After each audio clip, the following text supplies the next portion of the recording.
In November 2015, reports emerged that a fourth entry in the Hatchet series was in development. Simultaneously, various outlets alleged that a new nightmare-esque premise was proposed by series creator Adam Green, but was rejected by the studio. However, Dread Central debunked these claims and instead revealed that Green opted not to move forward with the pitch. Green would later become disenchanted in continuing the franchise and was adamant there would not be another installment. It wasn't until George A. Romero convinced Green to finally make the film at the Rock and Shock convention, so Green immediately began work on the script under the title Arwen's Fancy Dinner for his 2017 film, Victor Crowley. Austin's dead. Dude, I'm right here. Austin's alive. He's all right. Let them fight. You're a wizard, Harry. You're gonna need a bigger boat. I'll be back. Death has come to your little township.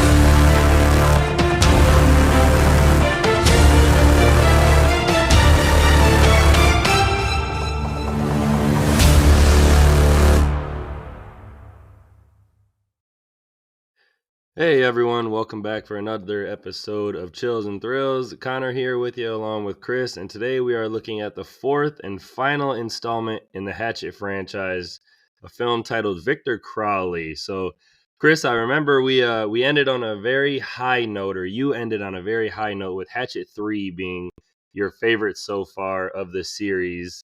And I know you said that when films do this kind of like Hatchet 1, 2, 3, and then the different titles such as Victor Crowley with the fourth film, you get a little nervous. So did your nervousness come to fruition with this one? I hate to say it kind of did. it kind of did. This was not my favorite. It was not bad. I still enjoyed it, but not my favorite of the series. It has some good moments, but we'll get into more of the finer details of what I didn't care for as much, but not bad at all. Just I would say not my favorite, and 3 still remains my top. All right, I figured you would have a little downside on this one. This is one I didn't like very much the first time I seen it. I was just like, God, that coming off like the first 3, like such like a tight knit, like, you know, like it was like 3 nights in a row, like back to back films that seemed like they fit together really well. And then this film where Victor Crowley's like, he's reincarnated, and it was just like, I mean, it's a very short film. I think it's like 75 minutes or somewhere, 78 minutes, somewhere around there without credits. And I was disappointed the first couple times I seen it. And then I've seen it a handful of times, for sure under 10. So like the next 2 or 3 times I watched it, I was like, okay, like I can get more out of this. I can have fun with it. I see what like Adam Green was going for, like when they released this for the Hatchet fans. Like clearly this is like a true fan service film by him. It was made with a lot of fun and love, and so I have fun with this one, but definitely I think it's definitely a downgrade from at least the second and third one. Yeah, it definitely. Yeah, it kind of has that, because the first 3 were kind of strung together as this one long thing. Like, it kind of clearly has this sort of, there's the Hatchet trilogy, and then there's this Victor Crowley movie kind of as like an epilogue or a spin-off or something, you know, kind of how you have the Friday the 13th movies, and then you go off and you do, you know, Jason Lives, Jason Goes to Hell, Jason X, you know, that sort of a thing, you know, even though you had like part 2, 3, 4 that were very tightly knit together. So it's a little bit of that. It felt a little lower budget in the sense that they were doing this kind of like, all slasher movies have this kind of limited range. They're kind of in a campsite or in a swamp or in a cabin, but this being kind of in and around a plane fuselage after a crash, it just made it all feel very, very small, and it felt a little different in a way that, you know, Jeepers Creepers 2 kind of works when all the kids are trapped on the school bus, and the creeper is out there getting in and whatnot. It felt like that's what they were going for, but that's not really the effect that we got from this. I don't think it worked as well as they thought it might have. No, I mean, for if you're a Hatchet fan, you kind of like Friday the 13th or Halloween or stuff. Like you like the good and the bad films. You can find good parts of them. You can enjoy parts of them. You may not like the film as a whole, but you're gonna find something in it that you like.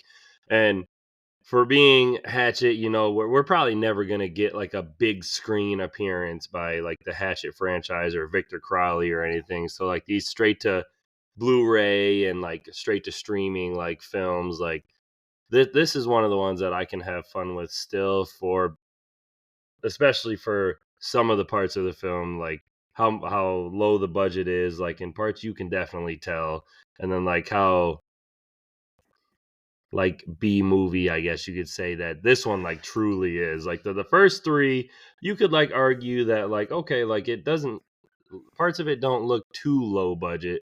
I think this whole film definitely looks like lower budget. Yeah, and it felt a little bit like and maybe, it felt like the third one got a little less overtly comedic. I mean, it still had comedy, but it's sort of the way it was done. And this one felt almost like there's a line with horror comedy where if you start to cross too far, it starts to feel almost like parody, like, and like the scene with the girl, there's a wedding proposal at the beginning of the movie and she's just snotting up everywhere and it's just this really ridiculous thing. You're like, that's a very funny scene and it's very effective and gross to be not a death scene as one of the grossest things in this movie. But it's like, are we making a scary movie here, a scary movie 6, or are we making a horror movie? Like, how far into horror comedy? And that's a difficult thing. If you make it too funny, it's not scary. You make it too scary, it's not funny. And then sometimes it just starts to feel like you're doing a gag movie.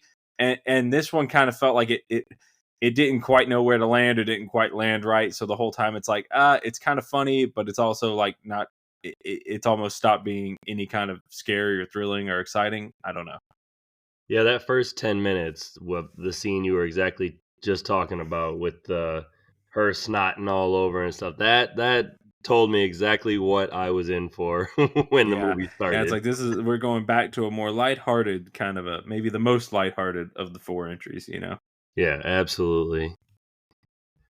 I'll give you some quick background on the fourth Hatchet film.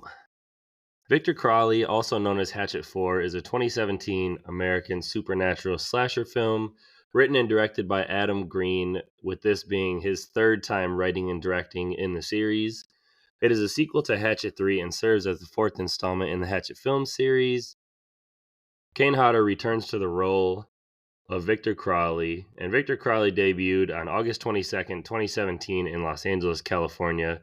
The film began screening in select theaters across the United States on October 5th, 2017, on a special one-night event featuring Adam Green, collectively known as the Victor Crowley Road Show. The film was also released on Blu-ray and DVD on February 6, 2018, and critical reaction for the film was generally mixed.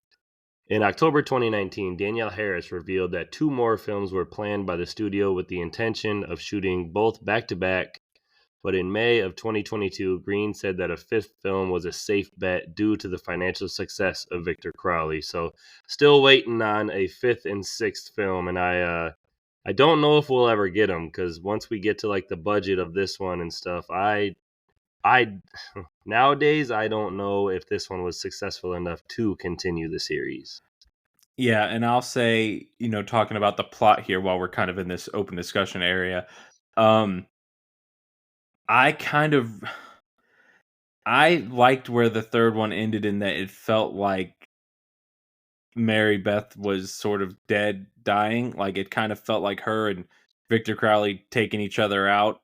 I liked that ending, and I didn't love like the mid credits scene. She's still alive, waiting for him, kind of a thing. Like to me, it just felt a little like tacked on and unnecessary. Like nothing against Danielle Harris, but like when a story's over, and like that kind of scene of just like, oh no, she's still here, she's still around. Come see the next one. That was like a little like it kind of like ruins like kind of like the cool feeling you get at the end of Hatchet 3. I don't know. Yeah, Hatchet 3 was it wrapped up the story and like the lore of Victor Crowley very well. So like that ending, like you said, with like both of them like meeting their demise, and then you come back to this one, and it's we get back. I believe his name was Andrew from the third Yeah, one. yeah. Which that was that was one I was kind of like, that makes more sense as like an organic return, and that actor has been in all four. But it's like for me, like Mary Beth, like you get impaled through the abdomen, like it's hard for me to buy, even in a horror movie that's like, oh yeah, she recovered or she made it. I'm like, I don't know. Well, yeah, that tree branch that she got impaled on was like 5 inches Yeah. thick. I mean, it's Yeah, that's a big hole in the and middle of your Danielle body. Harris is a fairly small individual. She's about 5 feet tall, so that's a big proportion of her body getting blasted through, and your midsection has a lot of kind of vital material down there, and that's a lot of blood loss and an open cavity. I don't, like yes, the ambulance are flying in, yes, it's horror movie rules, but like it's like you can have a good death, or you can kind of have like a lame return, and I think a good death is better than a lame return. Exactly. Hatchet 3 wrapped it up perfectly, and like I said, the fans were clamoring for more, so Adam Green did this film for the fans, like a fan service way to Yeah, bring Victor Crowley back. And I yeah, mean, I if do. this would have started like a new trilogy or something with him, I would have welcomed that. But it's been Yeah, how and I many? do. Yeah, and I do appreciate that she's kind of sectioned off in a credit scene. So if you just kind of want to kind of enjoy this one as a little bit of fun after the three, you don't have to stick around for the reveal that she's still there and the sequel hook. Like it can kind of just be a one-off.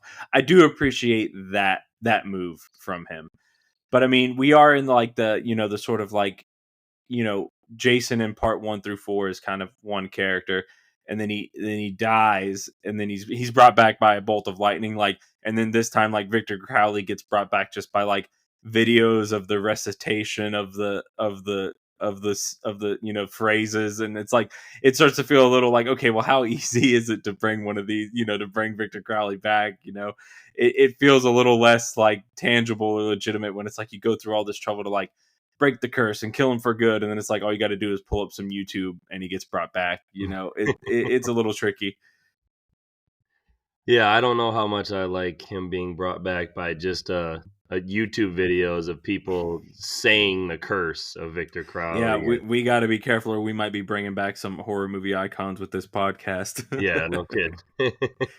Better not say the curse from the Chucky movies, Yeah, get transported into a doll. Candyman 5 times or oh, why don't we go ahead and get into a trailer for the film? We'll get a plot synopsis read off for Victor Crowley, and then we'll come back with some numbers, fun facts, and all our favorite categories for this fourth film in the franchise. Oh, Sue, get back to the boat. Run back to the boat right now, Sue! What? What?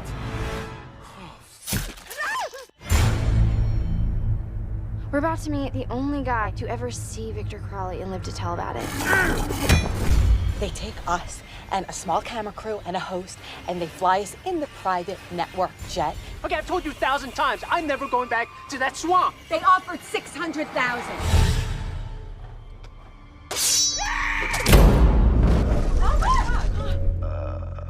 Apologies. We had a minor issue with our right engine. Would you like Xanax, Ambien, Valium, Oxy? I've got heavier stuff if you want.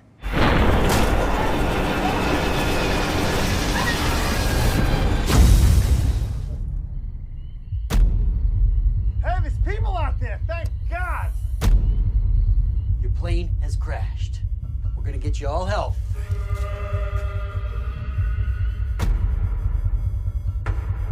That thing in the woods is death itself, and it's coming for all of us.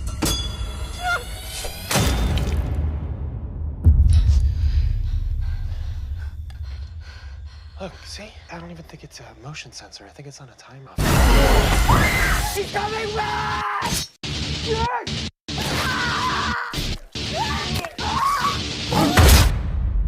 Austin's dead.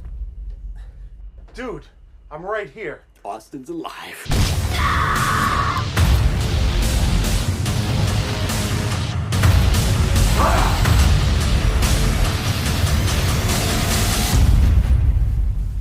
Go to hell, you ugly bastard! We are so dead.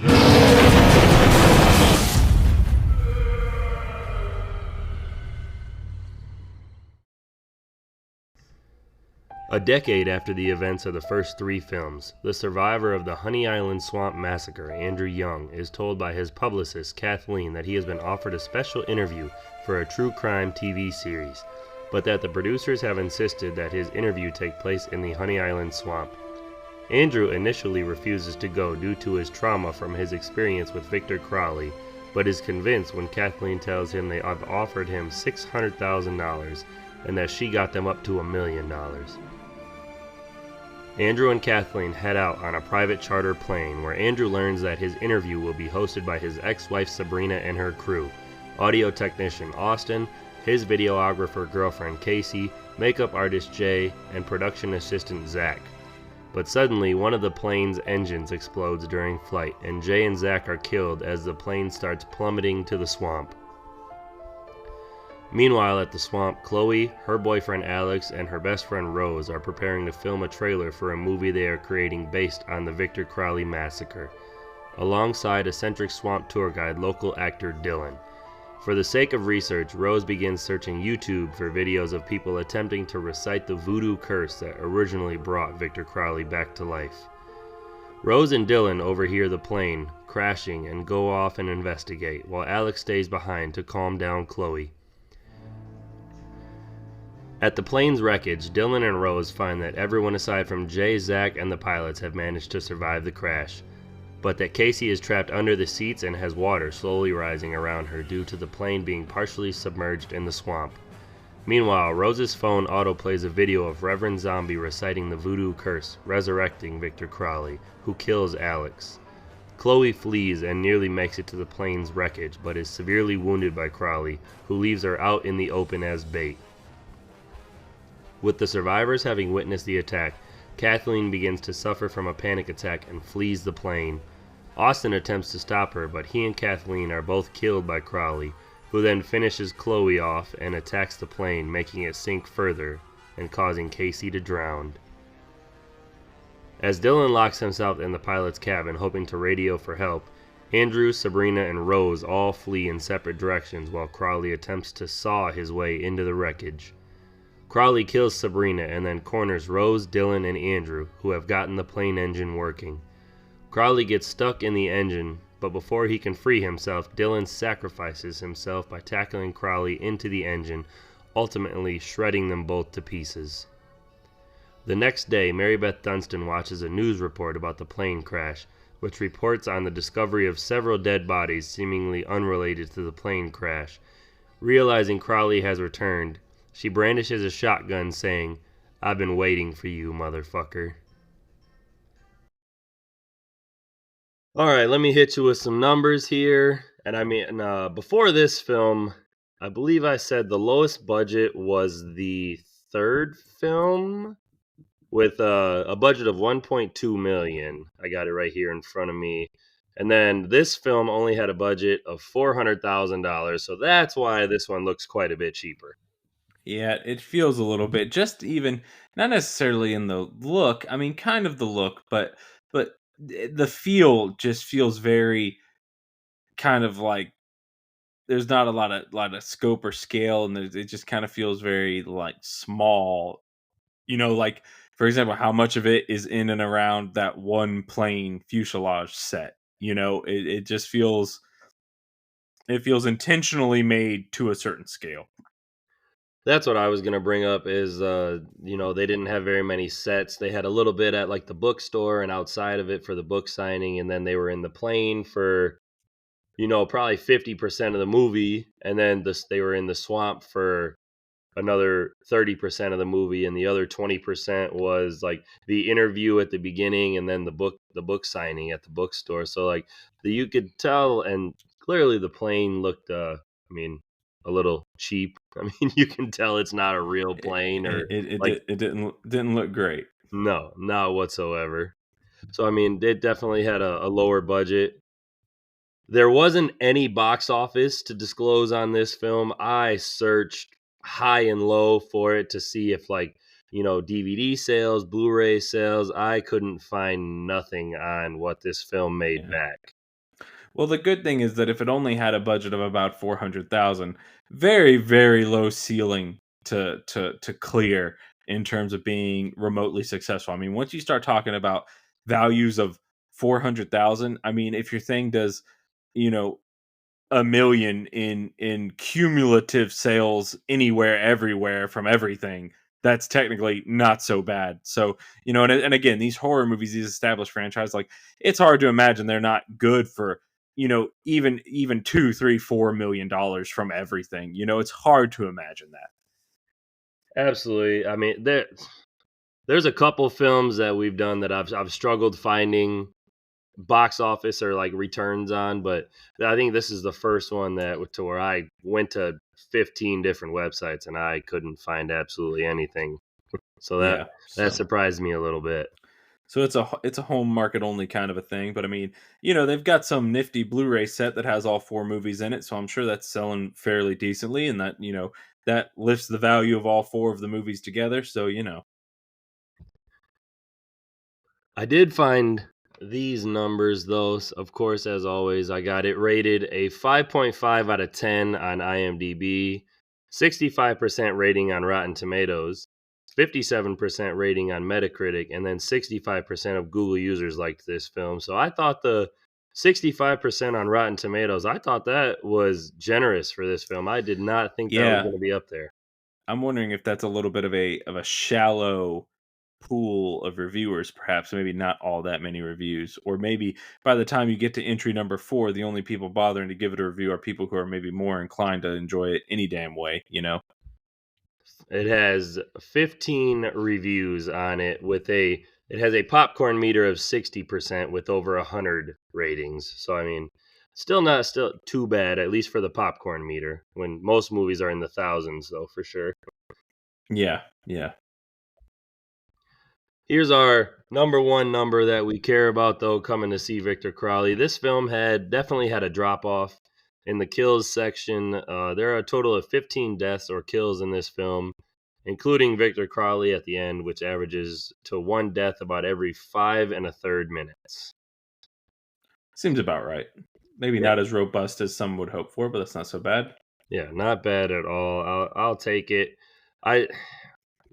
I won't say that now. We'll get to the talking about the kills here in a little bit. Alrighty. I don't want to spoil any.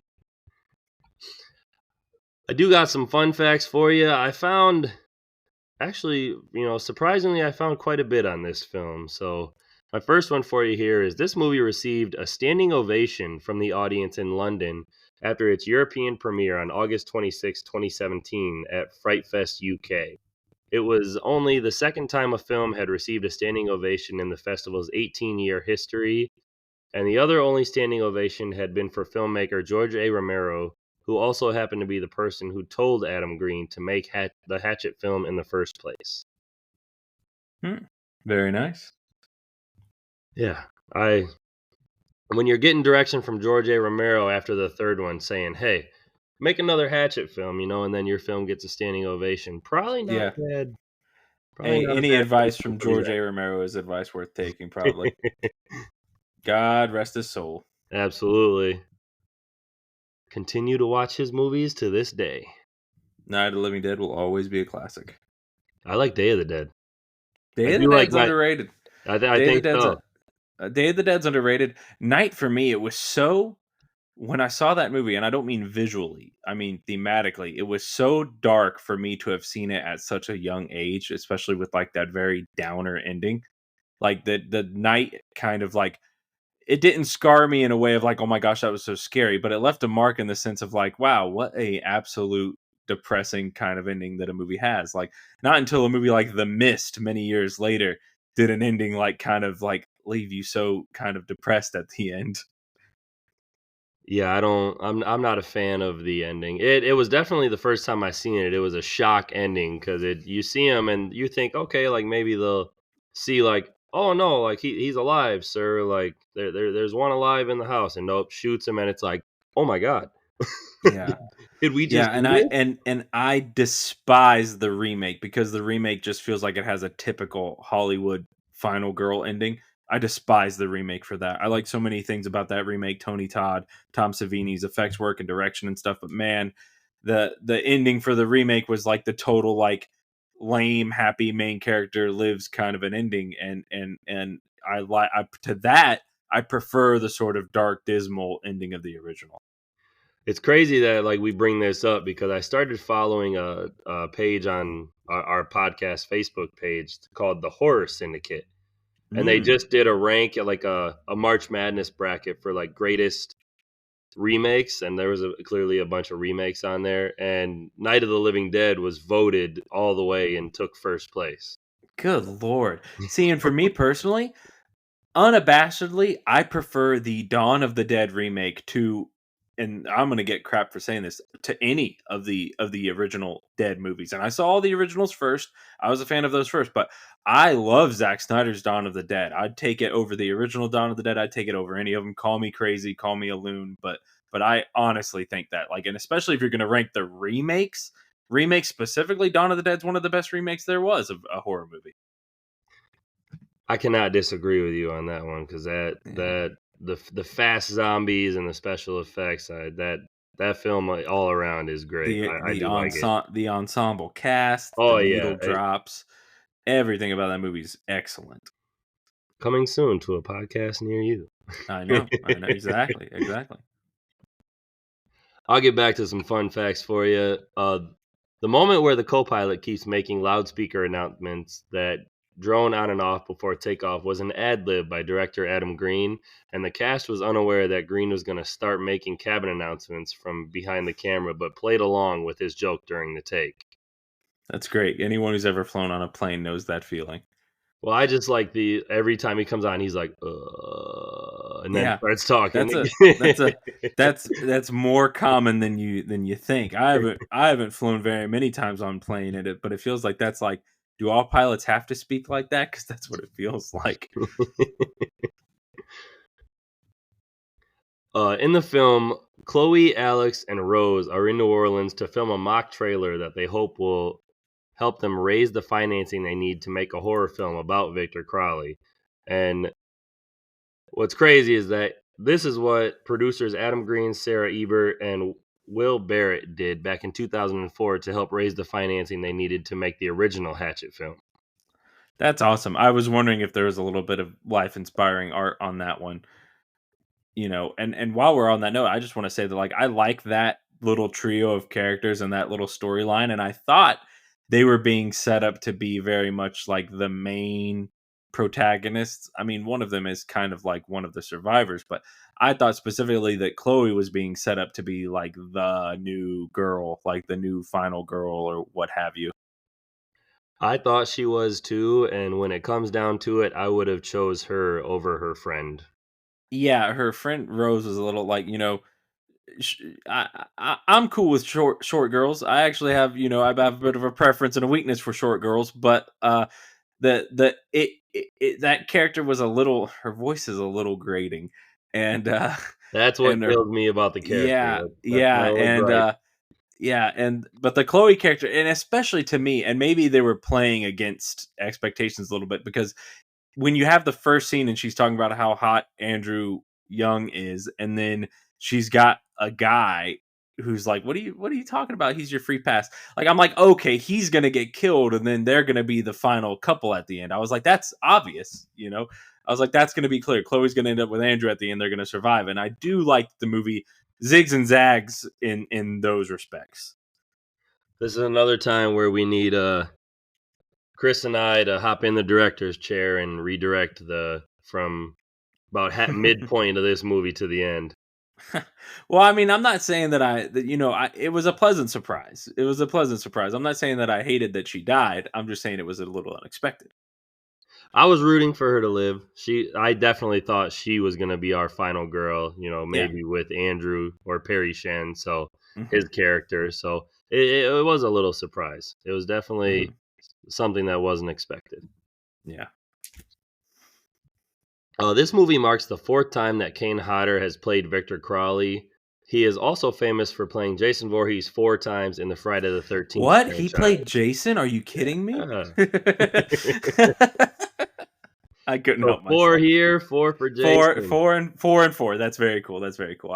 I cut off the point of what you were getting at there. But You are absolutely fine. It was just funny to me.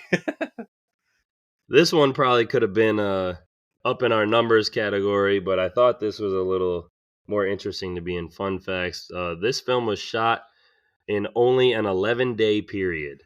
That's insane to me. That's insane to me. Like, it kind of makes sense, but to me, imagining any feature length anything being shot in a period of less than 2 weeks is, in a modern sense, even a super low budget movie, that feels utterly insane. This isn't like some drama that's in a house and all of the scenes are in the house while the characters are there coming and going. It's not like a sitcom set, and it's like, so like this is a creature effects movie, a blood and guts effects movie, practical, sets with water and the flooding and stuff. Like, there's quite a bit going on in this movie. So for it to be an 11-day shoot is pretty impressive, no matter how you slice it.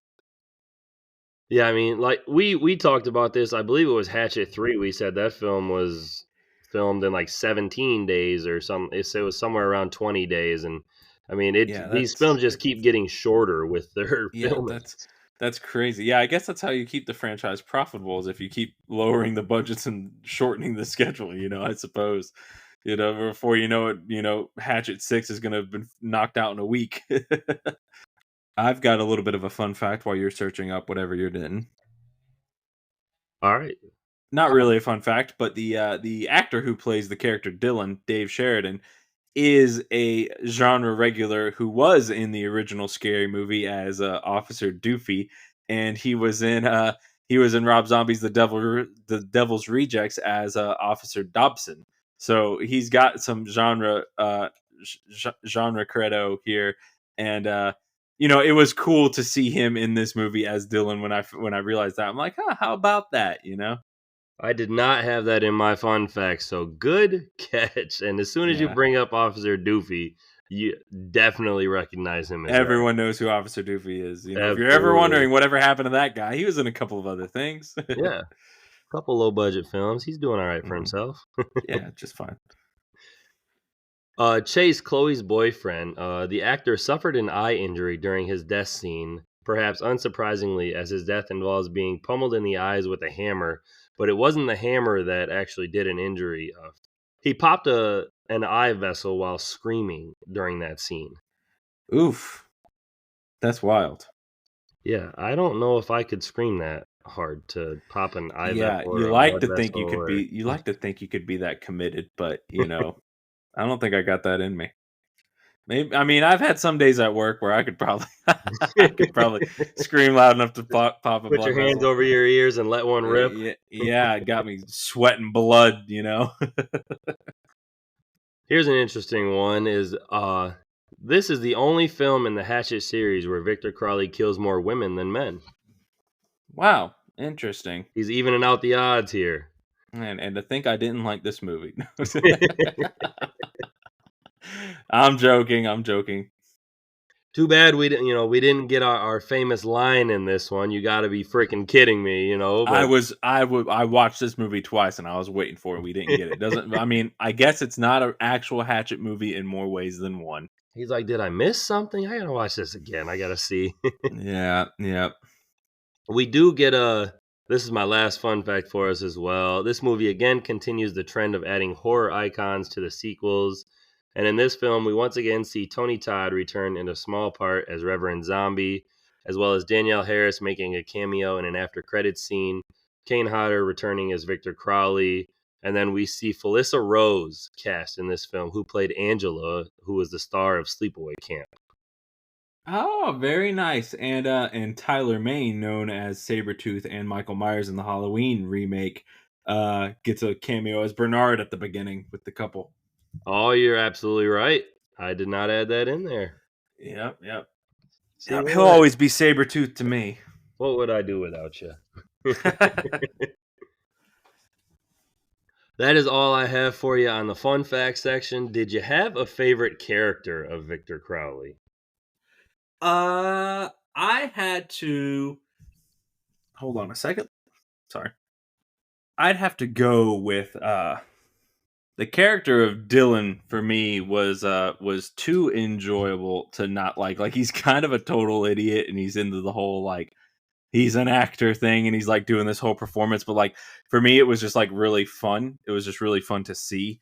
And so yeah, I actually like Dylan kind of was the standout character for me in this one. I ended up going with the exact same character. He was just from the moment you meet him, you know he's gonna be like a goofy, like idiot type of character. Like he's handing out like headshots to these guys that are clearly like not like legit like directors or anything yet. And he's Yeah. like he's doing different voices that he can act out, and he's just a lot of the characters in this film I can say I did not like. I was rooting like, all right, I can't wait for this person to die because I want to see how they do it. Yeah, they weren't they weren't as enjoyable, you know.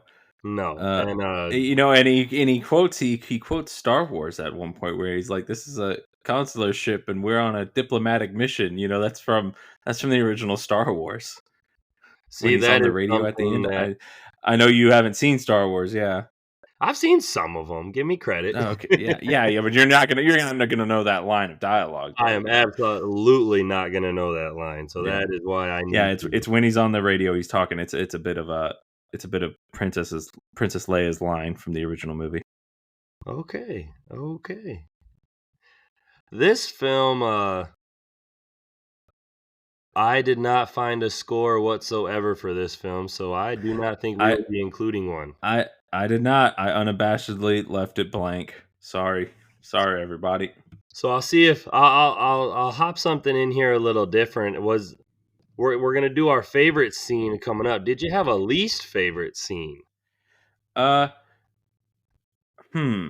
or like particular Let moment? me ramble on something else while I ponder that. Because while we were on the note of music, I wanted to say that we've got 4 movies where the villain is called Victor Crowley, and there happens to be an Ozzy Osbourne song called Mr. Crowley, and I'm just shocked that they've not gone out of their way to feature that song in one of these movies. I'm sure it would be an expensive license, but I feel like a song by Ozzy Osbourne called Mr. Crowley would be great to include even as the end credits song of any movie where your villain is called Victor Crowley. It would cost more than the entire budget of all 4 films. Probably when they get the big budget Hollywood reboot of Hatchet in 10 years, they'll be able to license that song. No kidding. All right. Why don't you lead on least favorite scene, and then maybe we can hash out our thoughts on that. I would have to go with just this the beginning, just the part where the special effects are having the couple get engaged, and she is just snotting and Yeah. crying, and that was probably like my least favorite effect and like scene of the film, and that it got me ready for what the rest of the film was gonna be, and I liked the rest of the film after that, but it's just that right there. I thought Yeah. it was way overboard, way too like cheesy and stuff like that. Like you can make somebody cry and things like that, but Yeah. like all the snot, it was a little too much for me. Yeah, a little too goofball, a little too something straight out of a scary movie parody, And it's, oh gosh, like yeah, it's like blood and guts is fine, but like you start to do this weird like snot thing, like oh sheesh, like get out of here with that nonsense. Like it just feels like a joke taken a little too far, like oh gosh, like she kisses him and it's stretching and it's like no way, like nobody would let that happen in reality. No one would just let themselves completely go to pieces and be snot covered like that. They would wipe themselves off. Like it's not realistic, It feels like you're like when you feels like the character's doing it just for the sake of the extremely over the top comedy, and so it kind of takes you out a little bit. But I know this is not high art we're talking about here.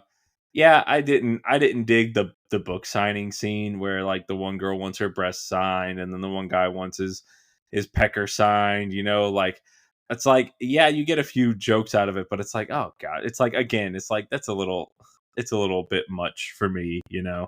Well, we get Adam Green back in the directing chair, and we got to have some nudity from him. Yeah, I suppose. 4 films, 3 of them directed by him, and 3 out of the 4 have nudity. What does that tell you? Yeah. He likes a little bit in there. I mean, he knows the genres he's in. I'm not saying that having it isn't good. I would just think like the ridiculousness of like people doing that at a public book signing. Again, it's like, yes, it's funny, but like, man, like it's a gag that I feel is like a bit too much. That's all. The gag itself. I'm not anything against like, nudity in horror movies. Like, do your thing, but Well, and I don't know if Tubi shows it, but I know in like the Blu-ray edition, you actually see the guy's junk like plop down on the table, and it's like, that's gross. Oh, well, Close your eyes, I think Tubi might have spared me that then, because I definitely got the unrated versions of the other movies, but I think Tubi spared me the guy's junk. Well, and if that's true of the unrated version, then I'd never want to see it. yes, your eyes have been spared for that scene. Golly, that's wild. Wild. What was your favorite quote or most memorable line from the film? So almost anything Dylan says, but Yeah. like I love when they go, and this kind of ties into my favorite scene or sequence, which is sort of the film crew team finding the plane crash and the sort of rescue and all that stuff. And he goes, he says something, he just says like, your plane's crashed or you've been in a plane crash. It's like, yeah, no shit, and then like later on he's talking to the girl who's trapped under the seats. And she's like, where's Austin or whatever? And he sees the legs. He goes, Austin's dead. And then he's like, no, I'm not. I'm right here, because he didn't know who Austin was. It's like, Austin's alive, like I that stuff was just that worked for me. Absolutely. Austin's dead. Dude, I'm right here. Austin's alive. Yeah. And all that the character of Dylan, I had a buddy who pursued acting for a little bit, and he's not that dense and that ridiculous, but he sometimes would have that personality affectation a little bit where he'd be a little goofy, and like it reminded me very much of my buddy who used to do acting. So that's probably another reason why I dug the character of Dylan. There's a lot, the character of Dylan in this film, exactly how he's portrayed. I would probably welcome that in most horror movies I see. Yeah, just we a need a little goofy bit and more of idiot that. guy. Fun to watch. I think that would be fun to have in a lot of movies. Yeah, absolutely. I went with kind of like a more smart-ass one from Sabrina, who was Andrew's ex-wife in this film. And kind of like a little back and forth between them two, which always gives me a laugh. He's talking about how he survived and how he like hid under bodies to get away from Victor Crowley in the third film. And she goes, I thought you single-handedly fought off Victor Crowley and tried to save as many as you could. At least that's what he said in his bullshit book. And he kind of pauses and goes, so you did read it. And that gives me a laugh every time. Yeah. That was an interesting dynamic between them, the whole divorce. And she's like, out of spite or whatever, just seems to be one to make him look as bad as possible, as crazy as possible, I do not want the relationship dynamic whatsoever. No. My ex-wife thinks I'm a murderer. Yeah. No one wants that. No one needs that. Ex-wives are bad enough as it is, I imagine. Well, then there's a scene later on where he's like ex-wife, and people are like, "Oh, that makes sense." Yeah, like that's great. I'm sure my father would absolutely love that bit. That's terrible. I mean, hey, I love my dad to death. He is on marriage number 3. It's like that's all. My dad has done it once, and he said never again. Yeah, my dad's a great guy and everything, but he, it's no secret that he had 2 marriages that, ended in divorce. Oh, hell, you went for quote, didn't you? I'll give you my favorite scene, and I think it was I ended up choosing the Dylan sacrifice at the end, where you get Andrew's character, and he's talking mad shit to Victor Crowley. He goes to shoot him, and he misses. And Dylan looks at Rose, and what is he? I think he says that I would have had your babies or something like that. Yeah. And then he dives and tackles Victor Crowley through the plane propeller. Oh, that's an excellent scene, and I almost picked it. Dylan and Victor Crowley going out through the turbine was almost my favorite death, but that was still an excellent sequence overall. And she has the moment, where she's gonna have her big hero moment and throw the hatchet, and it totally flops, and then It goes he like has the moment 16. where he's gonna shoot him and he misses, and and I like that. Yeah, they're like, can we no more one-liners, please? Like, can we? Yeah. Dylan, I wouldn't have hated it if Dylan had made it through the movie. We could have lost Andrew as the heroic sacrifice, and Dylan could have made it. I would have been all right with that. See, I was okay with either one. Dylan was just a more comedic and fun character. Yeah. So we going favorite deaths now? Was that your favorite scene as well? Yeah. I mean, yeah. Okay, sorry. Yeah, and then I had sorry. And I've got kind of two candidates for favorite deaths, so we'll talk about that when that happens. All right, you want to lead the way? Take her away.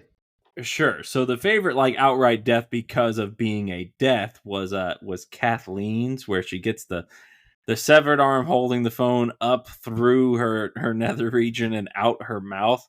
That's completely insane and brutal and violent and over the top and just exactly what you want in one of these movies. So in terms of pure death, the effect and everything, that one wins it.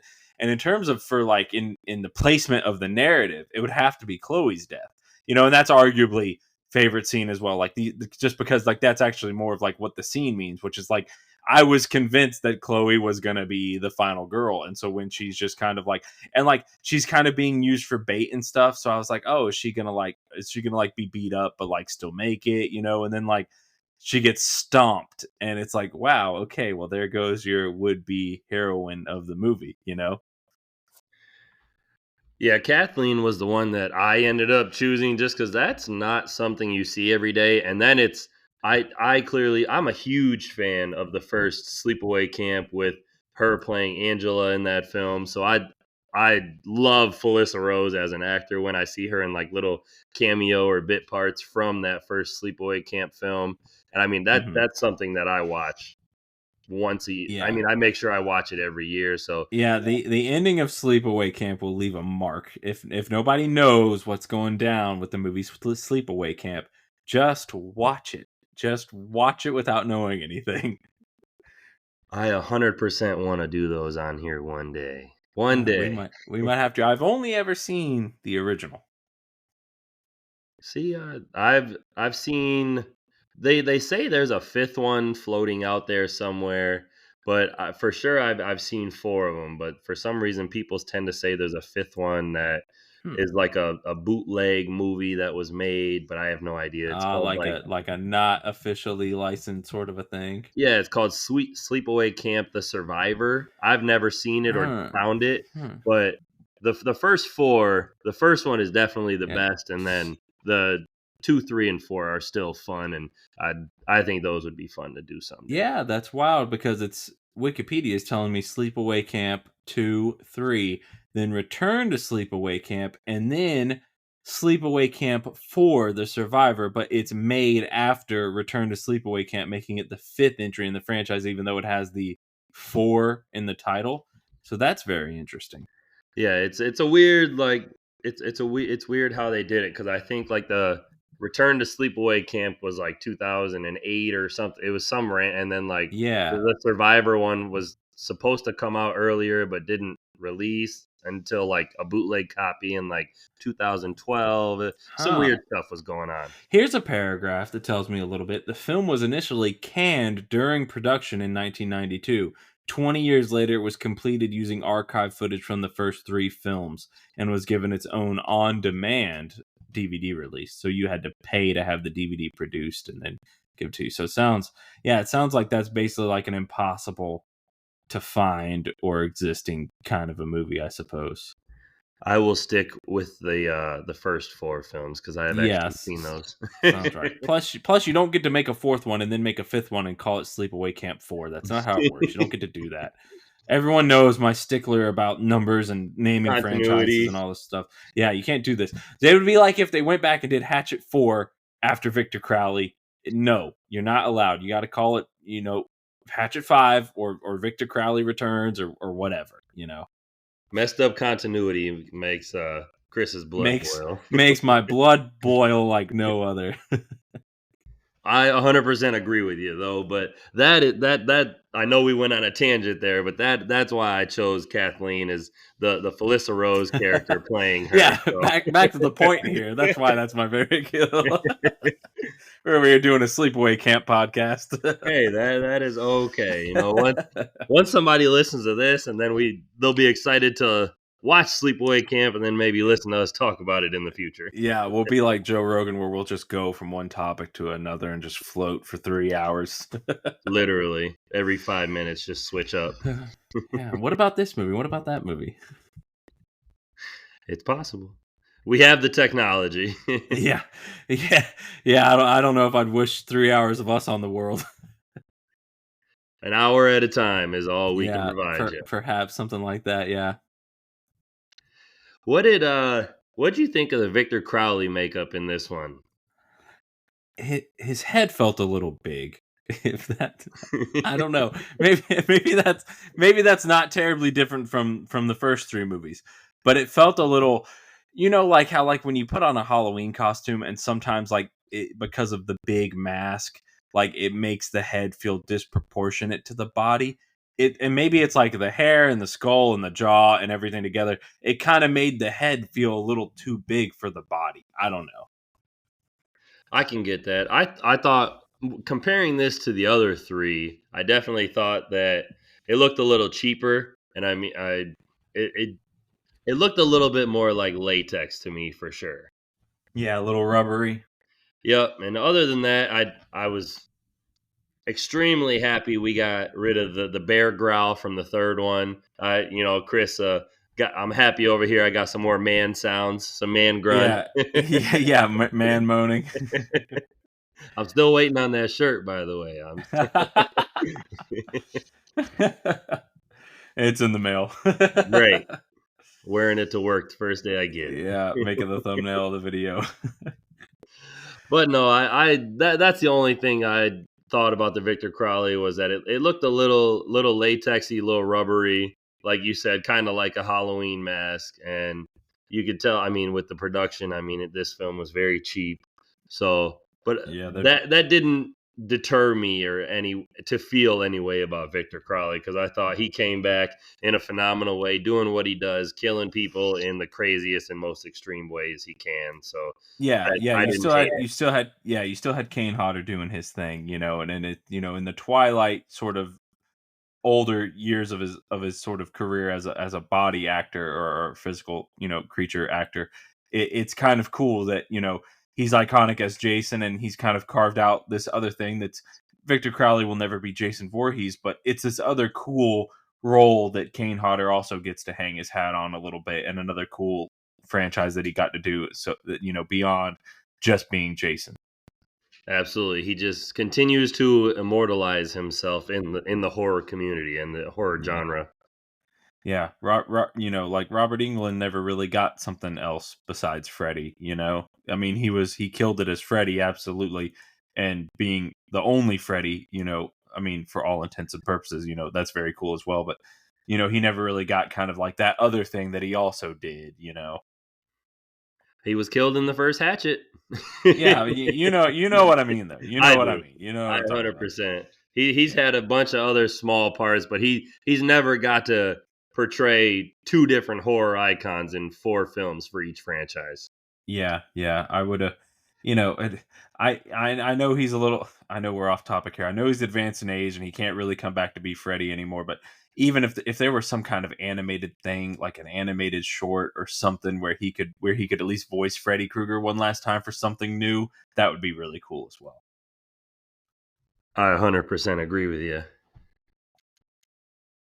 All right, Chris, here's the hard part. We get down to our Hatchet franchise rankings, 4 films. Whew, how are we ever going to do it? Yeah, I know. There's so many. How are we? The only question is, are we going to go worst to best or best to worst? I know there's not really a whole lot of mixing and matching options here, but No, I think we might be pretty similar on this. My middle 2 are probably going to be interchangeable. So I mean, I'll let you drop yours first, going from worst to best. Worst to best. Okay. Okay.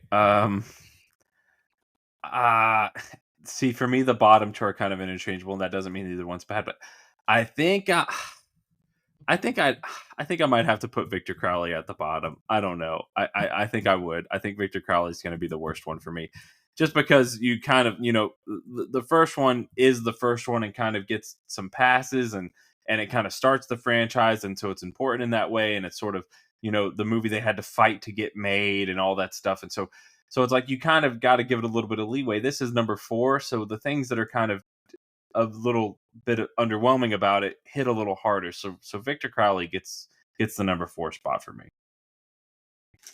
All right, I agree with you there. And like you said, the first one gets some passes because it's the one that it's kind of it's ramping up. It's got this. You got to have the story development for the backstory of the characters, and then like backstory for Victor Crowley to begin.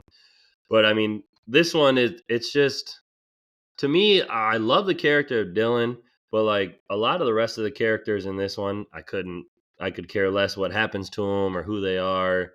And I mean, it was definitely the cheesiest and most low budget of them. So by like default of this being kind of like the most boring one to me, but not in the Yeah. sense that it's a completely boring film, because there's good parts to this film. That's why it gets the 4 spot for me. Yeah. It's the fourth If one, lowest budget. if we could have somehow taken the filmmaking couple and Dylan from this one and somehow got them into the third movie somewhere, that would have been good. You know. I'll fire right back at you with my 3 spot. We'll go you, me, you, me. We'll fire it off like that. Okay, sure. So my number 3 spot, I this is where it gets tricky, because I have a lot of love for the film that this is interchangeable with, but I might have to put put the first Hatchet in the 3 spot, and it's just because that pretty much exactly what I just said. Why it gets passes is why it's in the 3 spot. It's just it takes I mean, you don't get your first sort of jump scare Victor Crowley sighting until about 35, 40 minutes into an 80, 82 minute movie. So I mean, once we get Victor Crowley, it's like balls to the wall for most of the rest of the film, but it just takes so long in getting to the point. And then I hate to say it, but I did not like the actress who played Mary Beth in the first one. I thought she was kind of very bland. But other than Mhm. that, I love the first Hatchet. That's a film Yeah. that I could watch, all the time, or once a year, or sit down with friends and throw it on. But it just takes so long to get going, and we get so much more backstory and lore in the other 2 films that I have yet to rank, the second and third one, that it just puts those 2 above it. Yeah, and I put Hatchet as my number 3 as well for a lot of the reasons you gave. It's the franchise starter, so it gets as we say, a pass. It's got a little bit more wiggle room to kind of find its footing and be its thing, and they're trying things. And Joel David Moore's like a pretty interesting, uh he's got an interesting kind of charisma about him and all that stuff. But yeah, the actress for Mary Beth, like he should have went with Danielle Harris from the beginning. We all know that, but it's still good, and I still edge it over the fourth one for me. All right, what do you got going in your silver spot here? Yeah, so silver spot in the number 2 spot, I have Hatchet 2. I think it was sort of everything you liked about the first Hatchet done a little better, and the things you didn't like about the first Hatchet also not done as bad, if you will. And so it kind of just shored up the weaknesses and enhanced the qualities. And so I think Hatchet 2 was just a really, really good sequel. Brought Danielle Harris into the franchise, which was a great move.